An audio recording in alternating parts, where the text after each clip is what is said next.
दर्शक महानुभाव नमस्कार। समाचारपाटी.com को न्यूज बुलेटिनमा यहाँलाई हार्दिक स्वागत छ। म प्रहलाद चन्द्र घिमिरे। सदाको झैं आज पनि हामी उपस्थित भएका छौं आजका महत्त्वपूर्ण समाचार, ब्रेकिङ न्यूज अपडेटहरू लिएर। हामीलाई अन्तिमसम्म हेर्नुहोला। हाम्रो मेहनतका लागि यो भिडियोमा एउटा लाइक अवश्य गर्नुहोला। दर्शक महानुभाव, पलपलको न्यूज अपडेटका लागि हाम्रो च्यानललाई तपाईले अहिलेसम्म सब्स्क्राइब गर्नुभएको छैन भने कृपया सब्स्क्राइब गर्नुहोस् अनि नजिकै आउने बेल आइकनलाई क्लिक गर्नुहोला। दैनिक रूपमा हेर्नुहुन्छ भने रेगुलर भनेर लेख्नुहोला। आज पहिलोचोटि हेर्दै हुनुहुन्छ भने फर्स्ट टाइम भनेर लेखिदिनुहोला। दर्शक महानुभाव, देशभित्र हुनुहुन्छ भने आफू रहेको गाउँ ठाउँ सहर जिल्लाको नाम लेख्नुहोला। विदेशमा हुनुहुन्छ भने कुन देशबाट हेरिरहनु भएको छ त्यो कुरा तलको कमेन्ट बक्समा कमेन्ट गर्नुहोला। आउनुहोस् दर्शक महानुभाव, आजका महत्त्वपूर्ण समाचार सुरु गरौँ सप्तकोशीमा हाई अलर्ट जारी रहेको प्रसङ्गबाट। सप्तकोशी नदीको जलस्तर अस्वाभाविक बढ्ने आकलनसहित सुनसरी र सप्तरी प्रशासनद्वारा तटीय क्षेत्रमा उच्च सतर्कता। प्रधानमन्त्री बनेर देशको सेवा गर्ने नेपाली कांग्रेसका नेता प्रकाशमान सिंहको चाहना। विदेशमा रहेका नेपालीलाई मतदानको अधिकार दिने बारेमा छलफल भइरहेको नेकपा माओवादी केन्द्रका अध्यक्ष पुष्पकमल दाहाल प्रचण्डको भनाई। राजनीतिमा 2-3 वटा प्रयोग त गर्यौं, अझ धेरै परीक्षण गर्नुपर्छ भन्दै पूर्व प्रधानमन्त्री डाक्टर बाबुराम भट्टराईको जिकिर। नेकपा माओवादी केन्द्रको कार्यवाहक अध्यक्षको जिम्मेवारी नारायण काजी श्रेष्ठलाई। पूर्व सूचना प्रणालीलाई चुस्त बनाउँदै तयारी अवस्थामा रहन गृहमन्त्री बालकृष्ण खाँडको निर्देशन। गएको 1 वर्षदेखि अर्थशास्त्र विषय पढ्दै नेपाली कांग्रेसका महामन्त्री गगन थापा अर्थमन्त्रीबारे छानबिन गर्न बनेको समितिले थप प्रश्न उब्जाएको छ भन्दै नेकपा एमालेका उपाध्यक्ष सुभाष चन्द्र नेमवाङको टिप्पणी। निलम्बित प्रधान न्यायाधीश राणामाथिको महाभियोग प्रस्तावमा भोलिदेखि संसदमा छलफल हुने। बाढीले मेलम्ची हेलम्बु सडक खण्ड अवरुद्ध।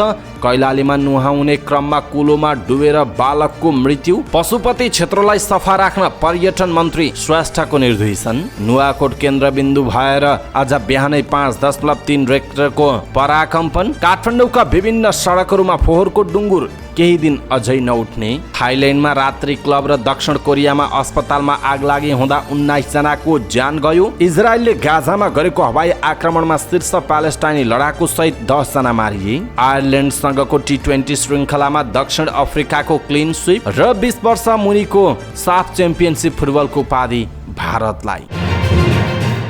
सप्तकोशी नदीको जलस्तर अस्वाभाविक बढ्ने आकलनसहित सुनसरी र सप्तरी प्रशासनले तटीय क्षेत्रमा उच्च सतर्कता अपनाएको छ। पूर्वी भेगमा जारी अविरल वर्षाका कारण नदीको जलस्तरमा अस्वाभाविक वृद्धि देखिएको भन्दै प्रशासनले तटीय क्षेत्रमा सतर्कता बढाएको छ। सुनसरीका प्रमुख जिल्ला अधिकारी इन्द्रदेव यादवले नदीमा बाढीको उच्च सम्भावना देखिएकाले सबै स्रोत साधन तयारी अवस्थामा राखिएको बताउनुभयो। प्रमुख जिल्ला अधिकारी यादवले नदीको बराहा क्षेत्रको मापनमा पानीको बहाव उच्च देखिए काली आसपासको क्षेत्र उच्च जोखिममा रहेको भन्दै हाई अलर्टमा सबै संयन्त्र तयारी अवस्थामा राखिएको जानकारी दिनुभयो। बराहा क्षेत्रको बहाव चतरा मापनमा आइपुग्दा सतर्कता तह पार गर्ने सम्भावना देखिएकाले समेत तटीय क्षेत्रसहित आसपासमा सावधानी बढाइएको उहाँले बताउनु भएको छ। नेपाली कांग्रेसका नेता प्रकाशमान सिंहले प्रधानमन्त्री बनेर नेपालको विकास गर्ने चाहना प्रकट गर्नुभएको छ। काठमाडौँमा आयोजित गुह्यश्वरी बाल शिक्षा माध्यमिक विद्यालयको नवनिर्मित भवन उद्घाटन एवं सम्मान तथा पुरस्कार वितरण समारोहलाई सम्बोधन गर्दै उहाँले फर्स्ट म्यान बनेर देशको विकास गर्ने चाहना राख्नु भएको हो। उहाँले आफूले पार्टी र सरकारमा रहेर विभिन्न तहमा काम गरिसकेको अनुभव रहेको बताउँदै अबको चाहना वान अफ म्यान बनेर देशको सेवा गर्न चाहेको बताउनुभयो। उहाँले असल नियत भएको र लोभ नभएको नेताहरू ठाउँमा पुगेपछि देशको कसरी कायापलट हुन्छ भन्ने कुरा आफू प्रधानमन्त्री बनेपछि जनताले अनुभव गर्ने पनि बताउनु भएको छ। नेकपा माओवादी केन्द्रका अध्यक्ष पुष्पकमल दाहाल प्रचण्डले विदेशमा रहेका नेपालीलाई मताधिकारको अधिकार दिने विषयमा छलफल भइरहेको बताउनु भएको छ। जापान भ्रमणमा रहनुभएका उहाँले शनिबार त्यहाँ आयोजित एक कार्यक्रममा भन्नुभएको छ, अहिले विदेशमा रहेका नेपालीलाई मतदानको अधिकार दिनेतिर हामी बहस गरिराखेका छौँ। उहाँले हालै प्रतिनिधि सभा र राष्ट्रिय सभाबाट पारित भएको नागरिकता संशोधन विधेयकले गैर आवासीय नेपालीको नागरिकताको समस्या पनि समाधान गरेको बताउनुभयो। पूर्व प्रधानमन्त्री प्रचण्डले विदेशमा रहेका नेपालीहरूको सिप आर्जन र अनुभवलाई ठिक ढङ्गले सम्बोधन गर्ने र एनआरएनसँग सम्बन्धित सबै नेपालीलाई नागरिकको समस्याबाट मुक्त गर्ने पनि आश्वासन दिनुभएको छ। जनता समाजवादी पार्टी छोडेर नेपाल समाजवादी पार्टी गठन गर्नुभएका पूर्व प्रधानमन्त्री डाक्टर बाबुराम भट्टराईले नेपालको राजनीतिमा आफूहरूले 2-3 वटा प्रयोग गरेको तर यसले मात्र परिणाम दिन नसकेको बताउनुभयो। नेपाल समाजवादी पार्टीको केन्द्रीय समितिको बैठकलाई सम्बोधन गर्दै उहाँले नेपाल जस्तो भू राजनीतिक जटिलता भएको देशको राजनीतिमा धेरै परीक्षणहरू गर्नुपर्ने धारणा व्यक्त गर्नुभएको छ। भट्टराईले आफूहरूले फेरि अप्ठ्यारो बाटो हिँड्ने हिम्मत गरेको बताउनु भयो। भट्टराईले सजिलो बाटो त जो पनि हिँड्न सक्छ भन्दै समस्या समाधानका लागि अप्ठ्यारो बाटो हिँड्नुपर्ने पनि बताउनु भयो। पूर्व प्रधानमन्त्री डाक्टर भट्टराईले जनता समाजवादी पार्टीलाई रूपान्तरण गर्ने आफूहरूको प्रयास असफल भएको बताउनु भयो। जसपा पुरानै र क्षेत्रीय पार्टी नै बन्न चाहेको उहाँको भनाइरहेको छ। नेकपा माओवादीको कार्यवाहक अध्यक्षको जिम्मेवारी नेता नारायण काजी श्रेष्ठले पाउनु भएको छ। अध्यक्ष पुष्पकमल दाहाल प्रचण्ड 5 दिने भ्रमणका लागि जापान गएपछि वरिष्ठ उपाध्यक्ष श्रेष्ठले कार्यवाहक अध्यक्षको जिम्मेवारी पाउनु भएको हो। श्रेष्ठले 24 गतेसम्म कार्यवाहक अध्यक्षको जिम्मेवारी सम्हाल्ने प्रवक्ता कृष्ण बहादुर महराले जानकारी दिनुभयो। जापान भ्रमणमा रहनुभएका अध्यक्ष प्रचण्ड 25 गते स्वदेश फर्कने कार्यक्रम रहेको छ। गृहमन्त्री बालकृष्ण खाँडले विपदको घटनामा जनधनको क्षति हुन नदिन तयारी अवस्थामा रहन निर्देशन दिनुभएको छ। गृह मन्त्रालयमा राष्ट्रिय विपद जोखिम न्यूनीकरण तथा व्यवस्थापन कार्यकारी समितिको बैठकमा गृहमन्त्री खाँडले विपद जुनसुकै बेला आउन सक्ने भएकाले पूर्व सूचना प्रणालीलाई चुस्त बनाउँदै तयारी अवस्थामा रहन निर्देशन दिनुभएको हो।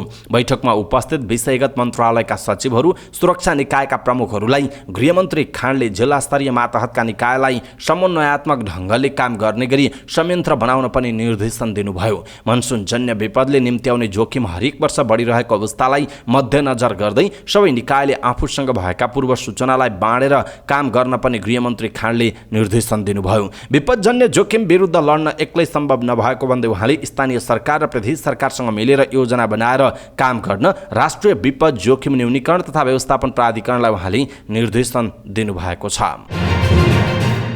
विद्यालय र विश्वविद्यालय तहको अध्ययन सकिसकेपछि अतिरिक्त कक्षा लिएर पढ्ने नेताहरू कति होलान्? औपचारिक अध्ययन सकिसकेपछि थप अध्ययनका लागि प्राध्यापक कहाँ पुग्ने नेताहरू सायदै होलान्। रुचिको विषयमा अतिरिक्त कक्षा लिने नेतामा पर्नुहुन्छ नेपाली कङ्ग्रेसका महामन्त्री गगन थापा। थापाले अध्ययन गरिरहेको विषय हो अर्थशास्त्र। उहाँ साताको 2 पटक प्राध्यापक कहाँ पुग्नुहुन्छ। अर्थशास्त्रका विभिन्न पाटोहरूको कक्षा लिनुहुन्छ। गगनले नियमित कक्षा लिन लागेको 1 वर्ष काटेको छ। त्रिभुवन विश्वविद्यालयका प्राध्यापक खगेन्द्र कटुवालले गगनलाई पढाइरहनु भएको छ। गगन र कटुवाल बीच नेता र नागरिकको सम्बन्ध छैन, उहाँहरूको शिक्षक र विद्यार्थीको सम्बन्ध छ। कटुवालले चक डस्टरको माध्यमले सेतो बोर्डमा अर्थतन्त्रका विभिन्न पक्षमा कोर्नुहुन्छ। गगनले ध्यानपूर्वक सुन्नुहुन्छ, जिज्ञासा राख्नुहुन्छ। उहाँले राखेका जिज्ञासाको निराकरण कटुवालले गर्नुहुन्छ। पहिलो दिनको कक्षा सैद्धान्तिक पक्षमा र दोस्रो दिनको कक्षा व्यवहारिक ज्ञानका लागि हुन्छ। अर्थशास्त्रमा रुचि भए पनि थापाले त्यसको सैद्धान्तिक र व्यवहारिक पक्षमा औपचारिक कक्षा लिनुभएको थिएन। कङ्ग्रेसबाट सांसद मन्त्री संसदीय समितिको सभापति हुँदै दलको महामन्त्री बन्नुभएको छ गगन थापा। नीतिगत तहमा पुगेको व्यक्तिले अर्थतन्त्र थप बुझ्न मन लाग्यो, त्यसका लागि नियमित कक्षा लिन सुरु गरे। नियमित कक्षा भने विश्वविद्यालयमा गएर उहाँ लिनुहुन्न। कहिले गगन कार्यालय त कहिले कटुवालको कार्यालयमा उहाँहरू 2 शिक्षक विद्यार्थीको रूपमा भेट हुनुहुन्छ। 1 देखि 2 घण्टा अर्थशास्त्रको पढाइ हुन्छ। अर्थशास्त्रको रुचि भएकाले पहिलेदेखि नै आफ्नो तरिकाले अध्ययन गर्थे। प्राज्ञिक रूपमा पनि सिक्नुपर्छ भन्ने लागेपछि कक्षा नै लिन थाले, थापाले भन्नुभएको छ। नेकपा एमालेका उपाध्यक्ष सुभाष चन्द्र नेमवाङले अर्थमन्त्री जनार्दन शर्मा बारे छानबिन गर्न बनेको संसदीय छानबिन समितिको प्रतिवेदनले थप प्रश्नहरू उब्जाएको बताउनुभयो। अर्थमन्त्री शर्माले बजेट निर्माणमा अनाधिकृत व्यक्तिलाई संलग्न गराएको विषयबारे छानबिन गर्न बनेको संसदीय समितिको प्रतिवेदनले प्रश्नको जवाफ दिनुको साटो थप प्रश्न उठाएको पनि उहाँको भनाइरहेको छ। प्रेस चौतारी दाङले आयोजना गरेको पत्रकार सम्मेलनमा बोल्दै नेमवाङले भन्नुभयो, छानबिन समिति जे प्रश्नको उत्तर दिन बनाइयो त्यसको उत्तर दिन सकेन, बरु थप प्रश्नहरू जन्मायो, उहाँको भनाइ छ। उहाँले छानबिन समितिले घटनासँग सम्बन्धित व्यक्तिहरूको phone call detail, mobile location जस्ता कुराहरू हेर्नुपर्ने पनि बताउनु भएको छ। प्रतिनिधि सभा बैठकमा भोलिदेखि सर्वोच्च अदालतका निलम्बित प्रधान न्यायाधीश चोलेन्द्र शमशेर जबरामाथिको महाभियोगको प्रस्तावमाथि छलफल हुने भएको छ। भोलिको बैठकमा राणामाथिको महाभियोगबारे छलफल हुने संघीय संसद सचिवालयले जनाएको छ। सचिवालयले प्रकाशन गरेको प्रतिनिधि सभाको भोलिको बैठकको सम्भावित कार्यसूचीको अन्तिम तथा चौथो बुधामा 2078 साल फागुन 19 गतेको बैठकमा सांसद देव प्रकाश गुरुङले नेपालको संविधानको धारा 101 को उपधारा 2 एवं प्रतिनिधि सभा नियमावली 2075 को नियम 161 को उपनियम 1 बमोजिम प्रस्तुत गरेको प्रधान न्यायाधीश चोलेन्द्र शमशेर जबरा विरुद्ध दर्ता भएको महाभियोग प्रस्तावमाथि छलफल हुने उल्लेख छ। महाभियोग दर्ता भएको 5 महिनापछि संसदमा छलफल हुन लागेको हो। गएको फागुन 19 गते संसदमा महाभियोग दर्ता भएपछि प्रधान न्यायाधीश राणा स्वतः निलम्बनमा पर्नु भएको छ।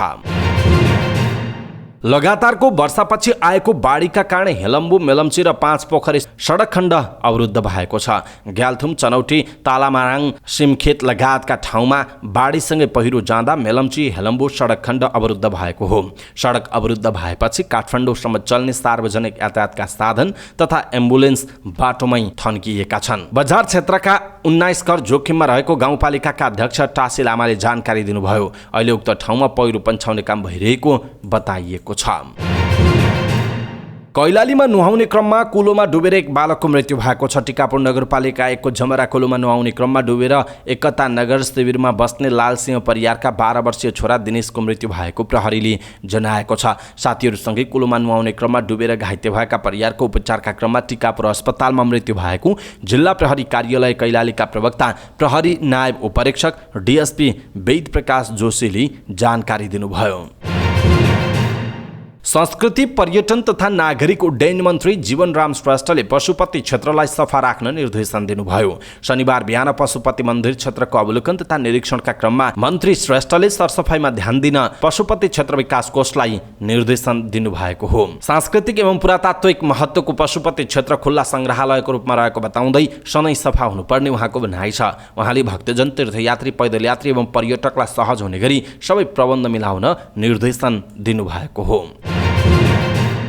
नुवाकोटको बेलकोटगढी आसपासलाई केन्द्रबिन्दु बनाएर आज बिहान पराकम्प गएको छ। बिहान 5:26 मा 5.3 रेक्टर स्केलको पराकम्पन गएको राष्ट्रिय भूकम्प मापन तथा अनुसन्धान केन्द्रका वरिष्ठ भूकम्पविद डाक्टर लोकविजय अधिकारीले जानकारी दिनुभयो। यो पराकम्पको धक्का नुवाकोट सहित आसपासका जिल्ला र काठमाडौँ उपत्यकामा समेत महसुस गरिएको छ।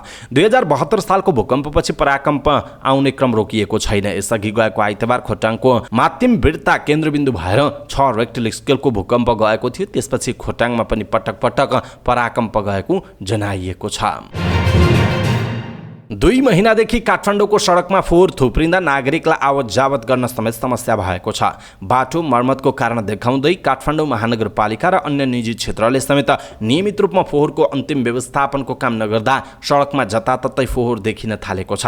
विशेष गरी काठमाडौँका मुख्य सडक कलङ्की, कालीमाटी, टेकु, अनामनगर, बानेश्वर, थापागाउँ, कोटेश्वर लगायतका सडकमा लामो समयदेखिको फोहोरको थुप्रो हुँदा समस्या आएको छ। यता काठमाडौँ महानगरपालिकाले भने सिस्टोलबाट बन्चरे डाँडासम्म जाने सडक मर्मतको काम पूरा नभएकाले साविक बमोजिम फोहोर व्यवस्थापन हुन नसक्दा काठमाडौँका मुख्य चोकमा फोहोर थुप्रिन थालेको जनाएको छ।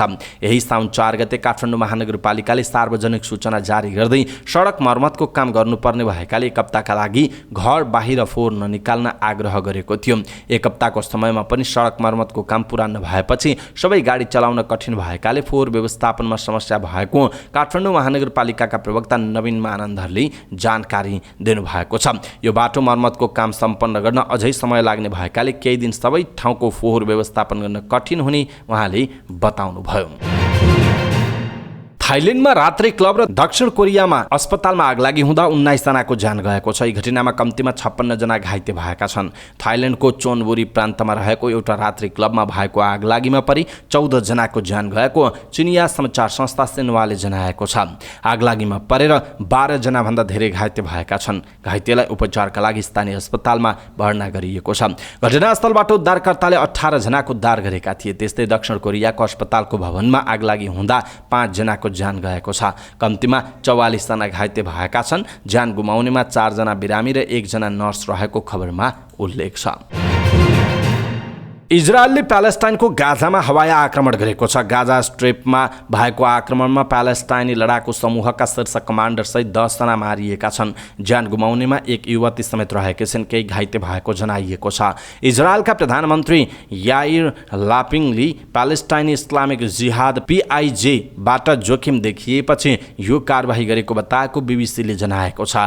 यसअघि PIJ-का एकजना सदस्य पक्राउ परेका थिए। PIJ-ले इजरायलमा 100 भन्दा धेरै रकेटहरू प्रहार गरेको थियो। साथै हवाई आक्रमणको जवाफ दिने प्यालेस्टाइनी विद्रोहीले चेतावनी पनि दिएको छ। आयरल्यान्डसँगको 2 खेलको T20 श्रृङ्खलामा दक्षिण अफ्रिकाले क्लिन स्विप गरेको छ। इङ्ल्यान्डको ब्रेस्टोलमा गएराती भएको दोस्रो तथा अन्तिम खेलमा दक्षिण अफ्रिका 44 रनले विजयी भएको हो। दक्षिण अफ्रिकाले दिएको 183 रनको लक्ष्य पछ्याएको आयरल्यान्ड 18 ओभर 5 बलमा 138 रनमा अल आउट भयो। उसका ह्यारी टेक्टरले 34 र ब्यारी मक्कार्थीले 32 रन जोडे। दक्षिण अफ्रिका वाइन पार्नेलले 5 तथा डेनियल पियर्सले 3 विकेट लिए। यसअघि पहिला ब्याटिङ गरेको दक्षिण अफ्रिकाले 20 ओभरमा 6 विकेट गुमाएर 182 रन बनाएको थियो। उसका रिजा हेन्ड्रिक्सले 42 तथा हेनरिच केल्सनले 39 रन बनाए। आयरल्यान्डका गरेथ डिलेनले 2 विकेट लिए। पहिलो खेलमा दक्षिण अफ्रिका 21 रनले विजयी भएको थियो। र 20 वर्ष मुनिको साफ च्याम्पियनसिप फुटबलको उपाधि घरेलु टोली भारतले जितेको छ। भुवनेश्वरको कालिङ्ग मैदानमा भएको खेलमा बङ्गलादेशलाई 5-2 गोल अन्तरले हराउँदै भारतले उपाधि जितेको हो। भारतका फरवार्ड गुरकिरत सिंहले 4 तथा हिमांशु जागराले 1 गोल गरे। प्रतिस्पर्धात्मक फाइनल खेलको निर्धारित समयमा दुवै टोलीले 2-2 गोलको बराबरी खेलेपछि खेल अतिरिक्त समयमा गएको थियो। अतिरिक्त समयमा भारतले 3 गोल थप्यो। बङ्गलादेशका राजन होबलादर र समीम मियाले 1-1 गोल गरे। भारतले दोस्रो पटक उपाधि जितेको हो। यसअघि नेपालमा भएको तेस्रो संस्करण पनि भारतले जितेको थियो। नेपाल लिग चरणमा तेस्रो हुँदै फाइनलमा पुग्न असफल रहेको थियो। प्रतियोगितामा भारतसहित नेपाल, बङ्गलादेश, श्रीलङ्का र मालदिप्स सहभागी भएका थिए। अवस्था दर्शक महानुभाव, आजका महत्त्वपूर्ण समाचार ब्रेकिङ न्युज अपडेटहरू यति नै। हामीले प्रस्तुत गरेका यी समाचारहरूप्रति तपाईँको धारणा के आफ्नो धारणा तलको कमेन्ट बक्समा कमेन्ट गर्नुहोला। हाम्रो मेहनतका लागि यो भिडियोमा एउटा सानो लाइक अवश्य गर्नुहोला। दर्शक महानुभाव, पलपलको न्युज अपडेटका लागि हाम्रो च्यानललाई सब्स्क्राइब गर्नुहोस् अनि नजिकै आउने बेल आइकनलाई क्लिक गर्नुहोला। पलपलको न्युज अपडेटका साथ फेरि हाम्रो भेट हुनेछ। तपाईँ समाचार पार्टी हेर्दै गर्नुहोस्। नमस्कार।